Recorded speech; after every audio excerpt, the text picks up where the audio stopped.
জায়গায় যদি আজকে সিপিএম এর টিকিট হতো দাসপাড়া ঘিরনিগায় মিনিমাম 8,000 ভোট বাড়তো।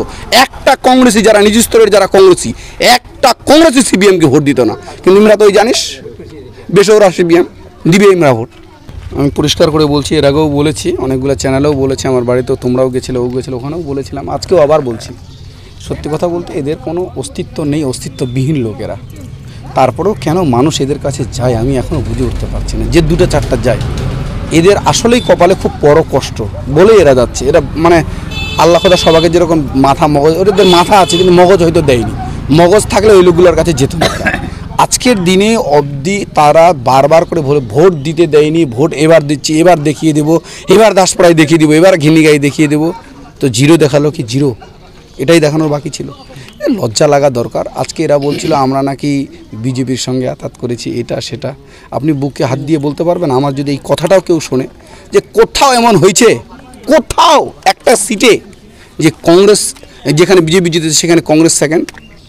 একটা সিট পর্যন্ত হয়নি। একটা সিট যেখানে বিজেপি জিতেছে সেখানে কংগ্রেস সেকেন্ড একটা হয়েছে? একটা তো হয়নি, সেখানে প্রত্যেক জায়গায় থার্ড। হ্যারাস কী করলো এরা? একমাত্র বিজেপির হয়ে কাছে টাকা নিল। আপনারা জানেন যে ভিক্টরের কথা পরিষ্কার করে বলা হয়েছিল, তার ব্লক প্রেসিডেন্ট পরিষ্কার বলেছিল তিনি 7 কোটি টাকা নিয়েছেন, নিয়ে আমাদেরকে কোনো কিছু বলছেন না, কী করছেন নিজের মতো করে করছেন। একটাই খালি উদ্দেশ্য বিজেপির কাছে 7 কোটি টাকা নিয়ে তৃণমূলকে হারাবে। আজকে তারা কিন্তু এক পক্ষে সার্থক হয়েছে। আমি এইটুকুই জানতে চাইবো যে এই কথাগুলো ওদের উত্তরস্থ নেতাদের কাছে পৌঁছাচ্ছে, তার জন্যই তো অধীর চৌধুরী বলেছিল দিদি সম্বন্ধে, আর তাকে এই খাগড়ে সাহেব কী বলেছিলেন তার তো যোগ্য জবাব তাকে দিয়েছিলেন। এই আমাদের পশ্চিমবাংলার যে কংগ্রেস আছে এরা যে কোন কংগ্রেস, দিল্লির যে কংগ্রেসরা আছে তারা ভালো করেই জানে। মল্লিকার্জুন খার্গের মতো একজন বিশিষ্ট নেতা তিনি কিন্তু ভালো করে জানেন, রাহুল গান্ধীরা ভালো করে জানেন যে এরা কোন কংগ্রেস। এরা আসলে পেট খাওয়া কংগ্রেস, পেট পোষা কংগ্রেস, পেটটা ভালো করে যাতে পোষা থাকে।